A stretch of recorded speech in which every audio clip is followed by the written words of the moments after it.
considère que l'approche de la folie est souvent biaisée par un discours moral. Je trouve ça intéressant si, pour coller au plus près au personnage et à ses agissements, de se détacher de cette morale au- autant que possible et de le suivre pas à pas, sans jugement, sans se placer ni en dessous ni au-dessus du personnage, mais à son niveau, exactement à son niveau. C'est vraiment une plongée dans sa psyché qui, hors de toute morale finalement. Lui n'a pas conscience forcément d'agir mal, il agit.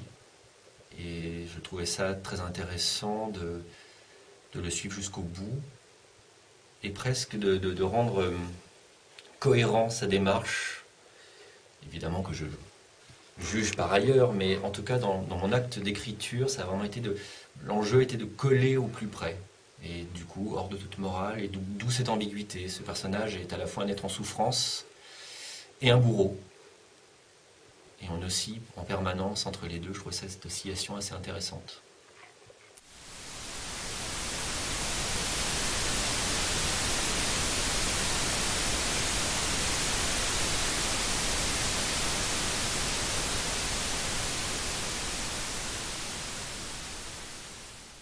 Le vous a ce côté dissociation psychique, à ce côté véritablement voix mentale euh, du schizophrène, par exemple, qui entend des voix.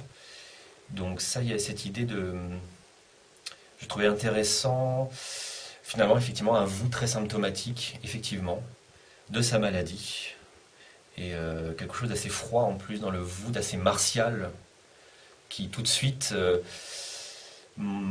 en révèle beaucoup sur le peu de champ du personnage. Quelqu'un qui est prisonnier, quelqu'un qui est presque condamné comme une figure tragique, il y a quelque chose, le vous.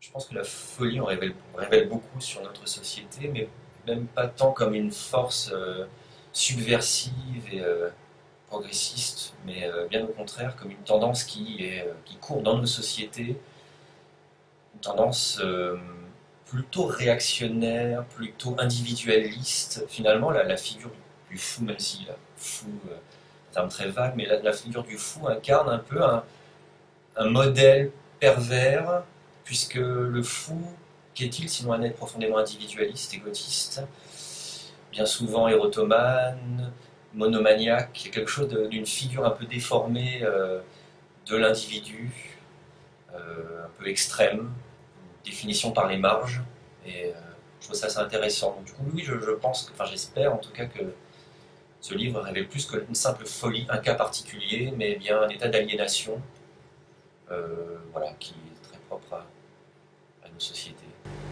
Difficulté à communiquer, on en arrive à un tel niveau d'individualisme qu'on a presque du mal à se représenter autrui maintenant. Il y a quelque chose l'ordre d'une fracture. Et voilà, donc la folie, effectivement, pour moi, à mes yeux, je pense que c'est avant tout une force réactionnaire et surtout régressive, vers un état antérieur, primitif. Et voilà, c'est mon personnage qui cherche du coup une fusion, quelque chose de l'ordre de l'harmonie, quelque chose d'un rapport avec autrui, procède de cette même nostalgie.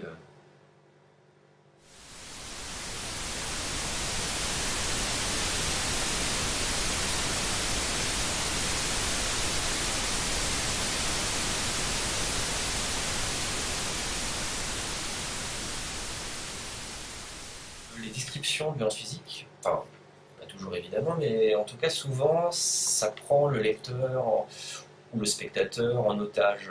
Quelque chose de très frontal dans la violence physique. Et moi, ce qui m'intéresse plus, c'est tout ce qui conduit, les mécanismes qui conduisent à cette violence. Et voilà. Et donc, du coup, j'ai effectivement refusé de décrire la violence physique dans ce roman, à tel point que, effectivement, quand le personnage commet un acte violent, il n'en a même pas conscience. Et donc, du coup, il y a comme un flash, un blackout, qui du coup nous voile complètement la violence.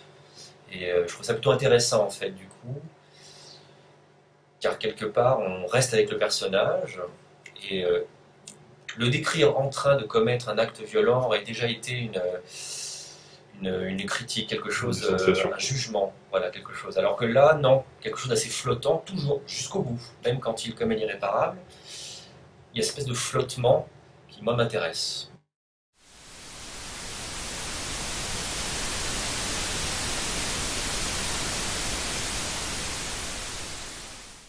L'histoire de quelqu'un qui est fou et qui va finir par passer à l'acte. Il aurait pu rester comme tel quel toute sa vie, au fond, mais il y a quelque chose qui est comme qui s'enclenche et qui le conduit à la violence. Mais du coup, effectivement, l'agression, les agressions qu'il va pouvoir commettre sont presque, voilà, effectivement, une goutte d'eau dans un océan de folie. C'est tout à fait.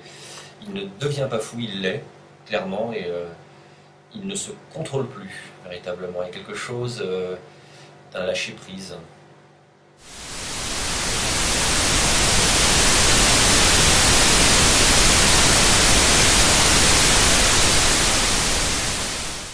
J'ai écrit pas mal de livres avant qui n'ont pas été publiés, et il y avait quelque chose d'assez brut, et vraiment, voilà, je pense qu'on a tous